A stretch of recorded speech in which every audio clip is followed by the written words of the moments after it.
महाभारत में जयद्रथ एक महत्वपूर्ण पात्र था। भारत के पश्चिम भाग में सिंधु देश था जहां 100 वीर शासक थे। उनमें एक राजा था वृद्धक्षत्र। उसी राजा का पुत्र था जयद्रथ। जब जयद्रथ का जन्म हुआ था तब एक आकाशवाणी हुई थी, राजन, आपका यह पुत्र अति पराक्रमी, शील, संयमी होगा। यह क्षत्रियों में श्रेष्ठ माना जाएगा, किंतु अंत समय में कोई व्यक्ति इसका सिर काट देगा। इस आकाशवाणी को सुनकर राजा वृद्धक्षत्र सोच में पड़ गया। राजा वृद्धक्षत्र ने अपने पुत्र जयद्रथ की रक्षा करने के लिए उसे यह आशीर्वाद दिया कि जो व्यक्ति जयद्रथ का सिर काटेगा उसके सिर के 100 टुकड़े हो जाएंगे। इस प्रकार वृद्धक्षत्र ने जयद्रथ को लगभग अमर बना दिया। जयद्रथ का विवाह धृतराष्ट्र की इकलौती पुत्री दुश्ला के साथ हुआ था। जयद्रथ पराक्रमी तो था ही, शूरवीर व्यक्ति अधिकांशतः स्त्री लोलुप होते हैं। जब से उसने द्रौपदी को स्वयंवर में देखा था तब से उसके मन में उसे पाने की तमन्ना जाग गई थी। द्यूत में अपना राज्य हारने के पश्चात पांडव 12 वर्षों के लिए वनवास के लिए चले गए। जब वे सिंधु राज्य की सीमा के आसपास थे तब एक दिन जयद्रथ उधर से गुजर रहा था। उसने कुटिया में अकेली द्रौपदी को देखा तो वह कामातुर हो गया।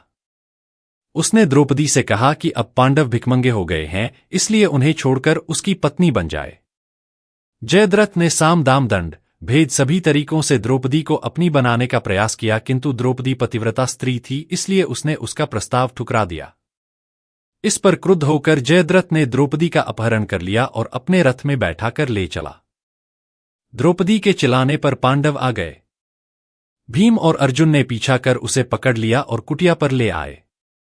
भीम उसका वध करना चाहता था, किंतु युधिष्ठिर ने यह कहकर कि वह बहन दुश्ला का पति है, इसलिए उसे विधवा नहीं बनाया जा सकता है। तब द्रौपदी से ही दंड पूछा गया तो उसने कहा कि इसके केश काट दो और 5 चोटियां बनाकर छोड़ दो। जब जब ये आईना देखेगा इसे यह घटना याद आती रहेगी। पांडवों ने ऐसा ही किया। इस अपमान से अपमानित होने के पश्चात जयद्रथ अपने राज्य में नहीं गया और वन में ही तपस्या करने बैठ गया। भगवान भोलेनाथ तो वैसे ही बहुत दयालु हैं, उस पर प्रसन्न हो गए और उसे कहा कि वर मांग। तब जयद्रथ ने कहा, मैं अपमान का बदला लेना चाहता हूं। मैं पांडवों को पराजित करना चाहता हूं।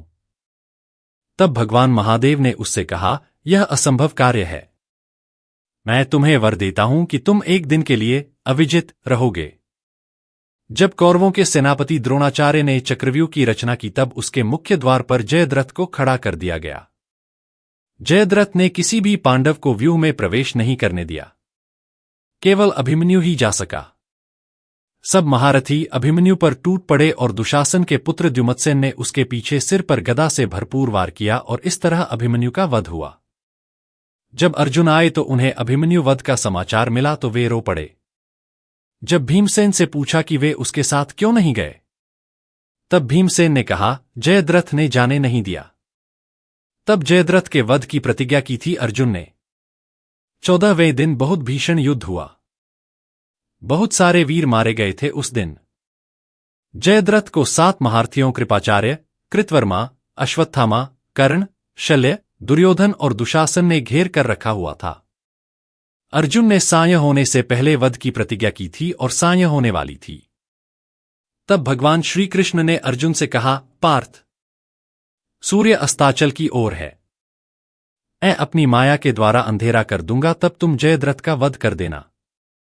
पर ध्यान रखना कि इसका सिर धरती ना छू पाए, नहीं तो तेरे सिर के 100 टुकड़े हो जाएंगे। अर्जुन ने इस प्रकार बाण चलाया कि जयद्रथ का सिर कटकर उसके पिता की गोदी में जा गिरा और वह भी मर गया।